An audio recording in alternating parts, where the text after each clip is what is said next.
અમદાવાદમાં આદિજાતિ વિકાસ મંત્રી ડોક્ટર કુબેરભાઈ ડિંડોરના હસ્તે બોપલ હાટ ખાતે આદિ બજાર એક્ઝિબિશનનું ઉદ્ઘાટન કરાયું। આદિજાતિ વિકાસ મંત્રી ડોક્ટર કુબેરભાઈ ડિંડોરના હસ્તે અમદાવાદના બોપલ વિસ્તારમાં આવેલ બોપલ હાટ ખાતે આદિ બજાર એક્ઝિબિશનનું ઉદ્ઘાટન કરવામાં આવ્યું। આ આદિ બજારનું આયોજન ભારત સરકારના આદિજાતિ મંત્રાલય અને tribal cooperative marketing development federation of India લિમિટેડના સહયોગથી કરવામાં આવ્યું છે। આ આદિ બજાર એક્ઝિબિશનમાં 34થી વધુ સ્ટોલ્સ ભારતની આદિજાતિ સંસ્કૃતિ, કલા, કારીગરી જોવા મળશે। આ એક્ઝિબિશન 11 ઓગસ્ટ સુધી બોપલ હાટમાં સવારના 11 વાગ્યાથી રાત્રિના 8 વાગ્યા સુધી ખુલ્લું રહેશે। અત્રે ઉલ્લેખનીય છે કે tribal cooperative marketing development federation of India limited દ્વારા ભારત સરકારના આદિજાતિ બાબતોના મંત્રાલય હેઠળની એક અગ્રણી સંસ્થા છે, જે આદિવાસી સમુદાયોને સશક્તિકરણ કરવા અને તેમની અનન્ય કલા, સંસ્કૃતિ અને ઉત્પાદનોને પ્રોત્સાહન આપવા માટે સમર્પિત છે। આદિજાતિ બાબતોના મંત્રાલય હેઠળ નોડલ એજન્સી તરીકે ટ્રાઇફેડ તેમની વર્ષો જૂની પરંપરાઓને જાળવી રાખીને આદિવાસી લોકો માટે જીવનની ગુણવત્તા સુધારવા માટે પ્રતિબદ્ધ છે। આ કાર્યક્રમમાં tribal cooperative marketing development federation of India લિમિટેડના રિજનલ મેનેજર અજીતભાઈ વાછાણી તેમજ વિવિધ રાજ્યમાંથી આવેલા કારીગરો ઉપસ્થિત રહ્યા હતા। સૌને મારા નમસ્કાર। આજે અમારા આદિવાસી સમાજ માટે ગૌરવની બાબત છે કે અમારી જે હેન્ડીક્રાફ્ટ, અમારી જે કલા, જે આર્ટ,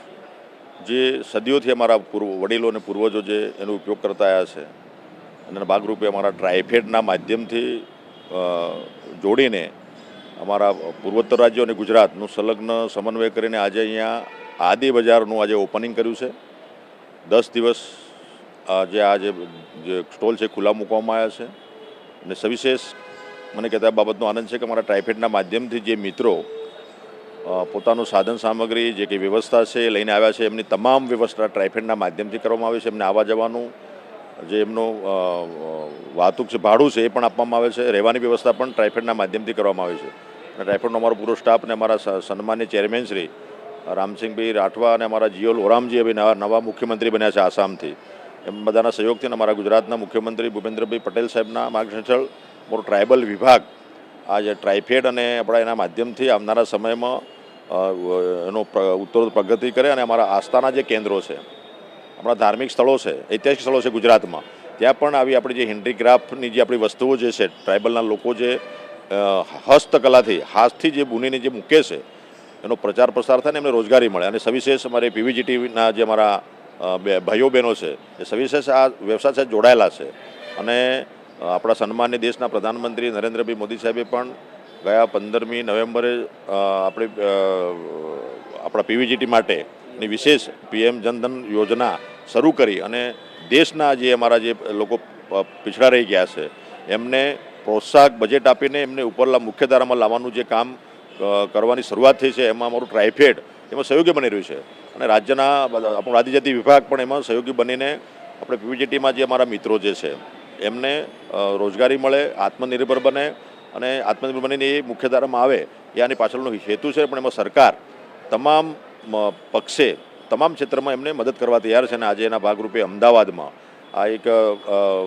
અમદાવાદની નગરીમાં આ જે સ્ટોલો મૂક્યા છે, 10 દિવસ ખુલ્લા રાખ્યા છે, એમાં અમારા અમદાવાદના નગરજનો, અમારા વડીલો માતાને પણ મારી નમ્ર વિનંતી છે કે આ ટ્રાઇફેડના માધ્યમથી જે દુકાનો અહીં ખુલ્લી મૂકી છે, હેન્ડીક્રાફ્ટ છે, એમાં તમામ વસ્તુઓ છે, અલગ અલગ અમારી શૃંગારની વસ્તુઓ છે, જીવન જરૂરિયાતની વસ્તુ છે, નાગલી છે, અમારું મોદી સાહેબે જે મિલિટરી જાહેર કર્યું છે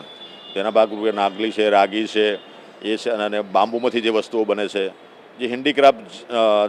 લોકો જે અમારા બનાવે છે, એ બધી જ વસ્તુઓ અહીંયા અવેલેબલ છે। એટલે તમામ શહેરીજનોને મારી વિનંતી છે કે આ 10 દિવસનો જે આ સ્ટોલ છે એમાં આવીને મુલાકાત લે અને ખરીદે, અને એ ખરીદશે એટલે એ રોજગારી જે મળવાની છે એ અમારા છેવાડાના માનવીને મળવાની છે, જે અંતિમ વ્યક્તિ છે એના ઘરે પૈસો જવાનો છે। એટલે વધુમાં વધુ આપણે જે મોલમાં અને બીજા સ્માર્ટ મોલમાં લોકો જતા હોય છે, એમને પણ મારી વિનંતી છે કે એ વસ્તુઓ અહીંયા કિફાયતી ભાવ પર સસ્તા દરે અહીં આપવામાં આવે છે, અને આ ટ્રાઇફેડ અમારો એનું પૂરું મેનેજમેન્ટ કરે છે। અને આ જે સરસ યોજના જે બનાવીને આ સ્ટોલો જે ખુલ્લા મૂક્યા છે, એમાં ટ્રાઇફેડના કર્મચારી મિત્રો અને જેમને મહેનત કરી છે તમામને હું શુભેચ્છા પાઠવું છું, અભિનંદન પાઠવું છું, અને જે પૂર્વોત્તર રાજ્યના જે મિત્રો અહીં આવ્યા છે એમનું હું સ્વાગત કરું છું।